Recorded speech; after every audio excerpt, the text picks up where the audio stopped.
apa, terus kemudian macam buku yang kemudian biasa ditulis dosen itu sudah dijelaskan dengan sangat-sangat baik ya oleh materi sebelumnya.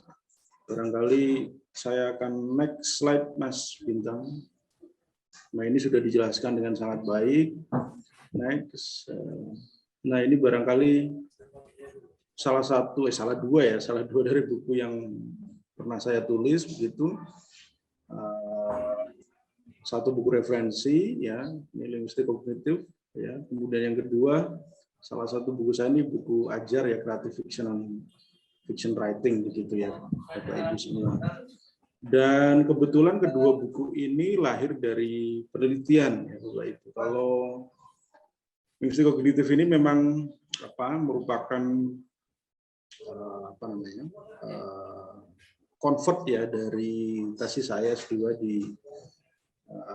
saya, kemudian kita olah untuk menjadi buku referensi. Yang kedua ini juga hasil penelitian ya, sehingga mungkin saya akan lebih menambahkan bagaimana menulis buku ajar ini kalau kita mulai dari sebagai penelitian gitu ya, Bapak Ibu semua.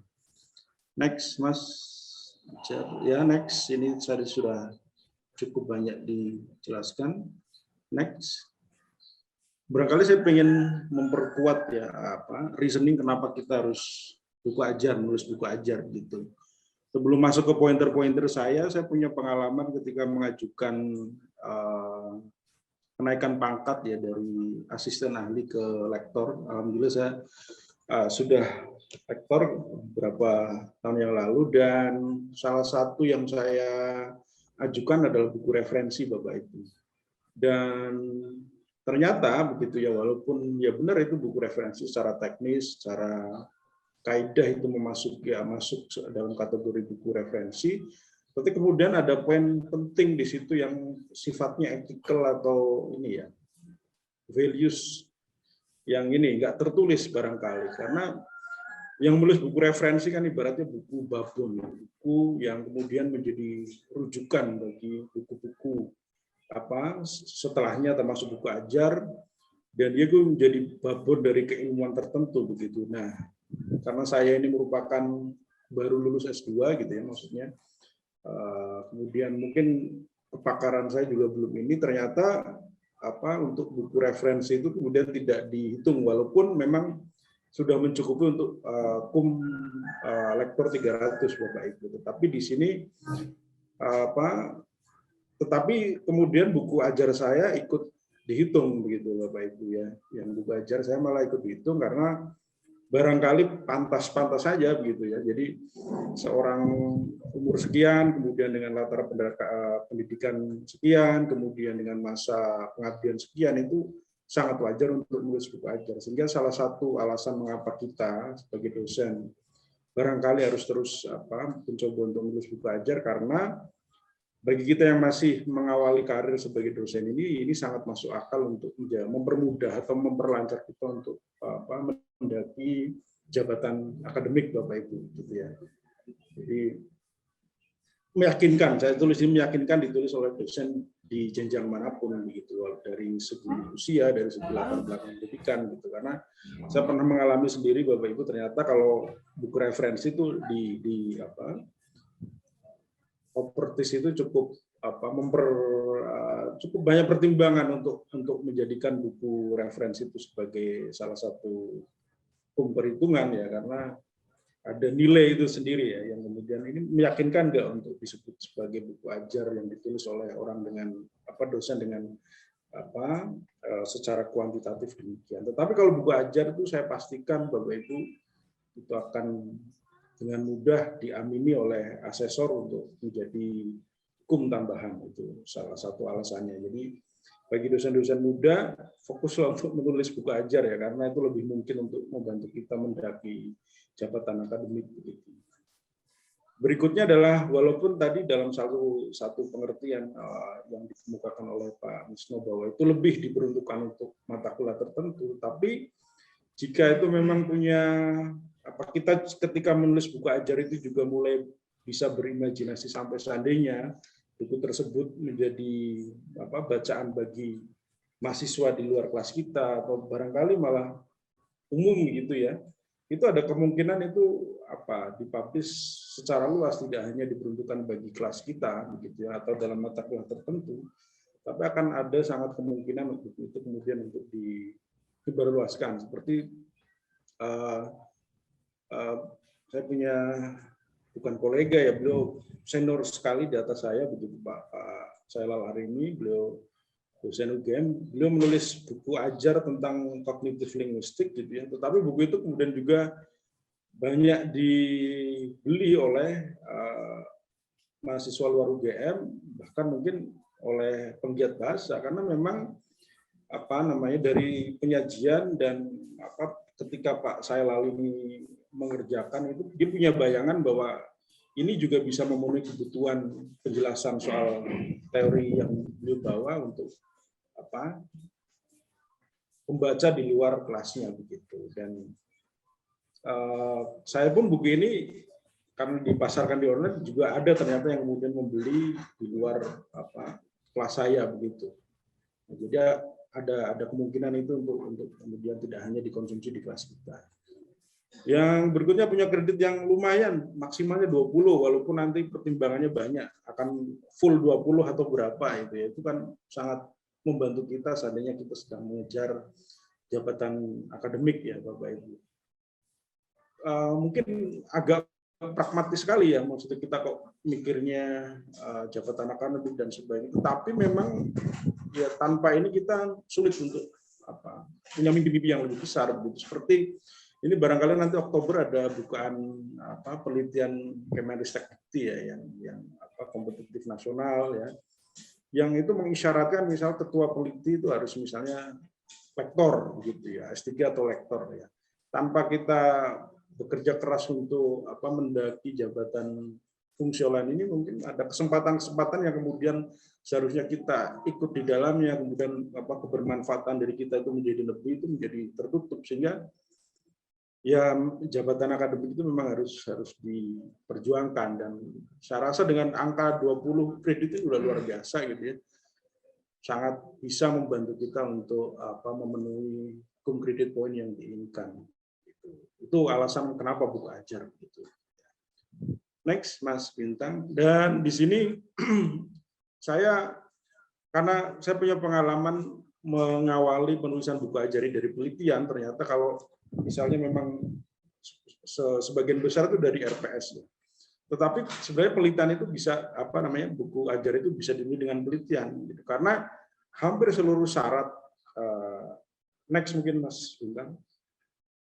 Ini untuk penelitian dasar ya Bapak Ibu, di buku panduan penelitian yang terbaru begitu ya. Salah satu luaran itu adalah ya buku hasil penelitian ber-SBN gitu ya.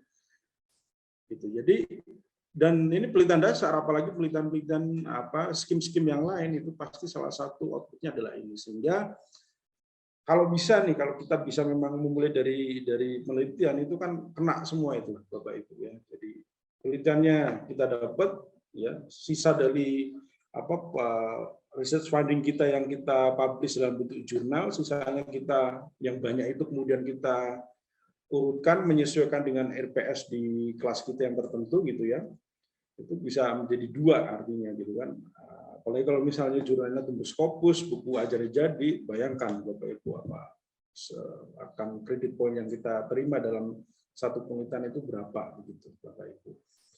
Dan namun demikian ya, untuk mengawali, jika kita memang punya keseriusan untuk membuat buku ajar dengan melandasinya dengan penelitian, memang kita harus punya milestone penelitian yang agak nyerempet-rempet dingin dengan RPS kita begitu ya, dengan bidang-bidang yang kita ajar gitu ya.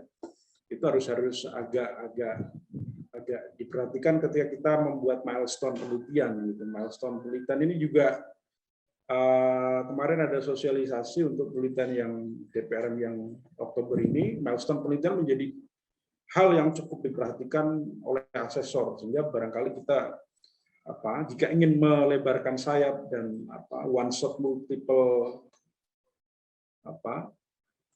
banyak kemungkinan kita dapat gitu ya. Barangkali dari penyusunan milestone itu kita harus mulai mempertimbangkan itu, bahwa kemungkinan nanti hasil penelitian kita akan menjadi buku ajar, dan artinya dari penyusunan milestone itu kita harus, misalnya nih secara teknis ya, untuk tahun ini gitu ya, walaupun nanti ada penelitian sumber kan yang banyak gitu, termasuk mandiri dan internal kampus, tapi kita udah mulai membuat nih, kalau bisa sebaran dari milestone penelitian kita itu bisa terkait dengan sejumlah mata kuliah yang memang kita targetkan untuk menulis buku ajar di situ gitu Bapak Ibu ya.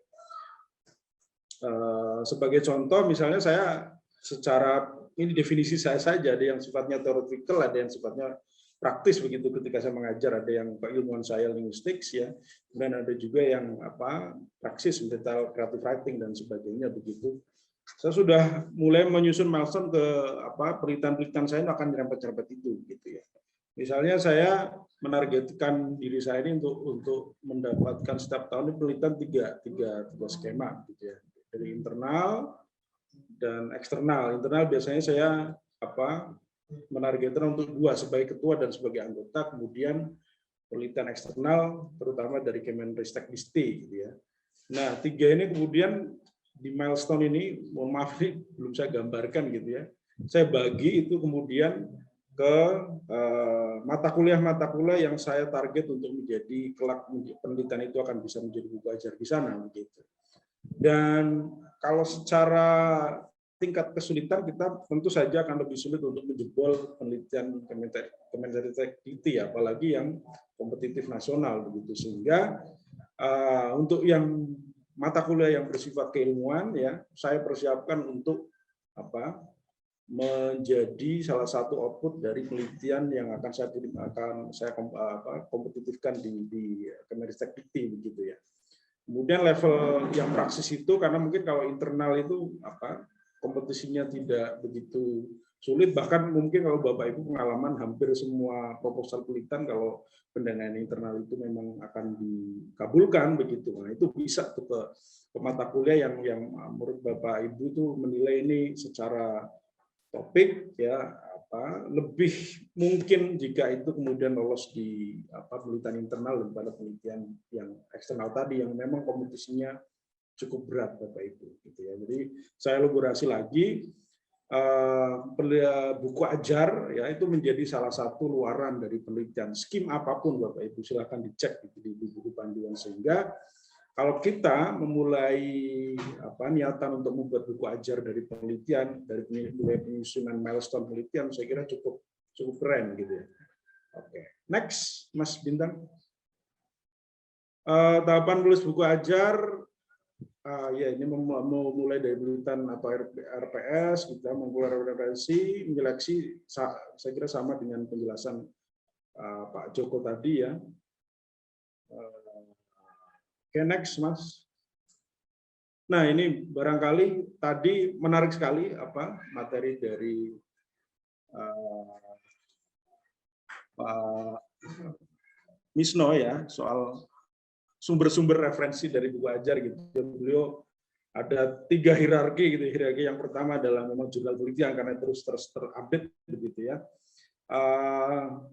Di sini selain dari jurnal itu bagi saya itu, karena kalau dalam jurnal itu kan dia informasinya sangat padat gitu ya dan sangat teknikal gitu. Itu akan menarik jika di buku ajar itu secara teknis kita masukkan dalam contoh data begitu ya. Misal dalam mata kuliah saya misalnya linguistik begitu ya, maka salah satu teori, misalnya saya menjelaskan ada sekian teori ya mazhab dalam kognitif linguistik, misalnya saya bisa kemudian memasukkan data dari jurnal yang terbaru tentang bagaimana temuan dari teori tersebut misal. Tetapi bayangan saya akan kita cukup harus menguras energi kita ketika harus kita menerjemahkan informasi yang padat di jurnal itu, dan dari sisi kebahasan itu memang cukup akademis dan complicated, bahkan padahal tadi dijelaskan bahwa dalam buku ajar itu memang bahasanya harus lebih humanis gitu ya, lebih manusiawi begitu ya. Itu cukup membutuhkan energi, sehingga saya bayangkan bahwa sebenarnya apa ide-ide kita itu mungkin sudah pernah dilakukan atau sudah ada buku-buku yang hampir sama itu di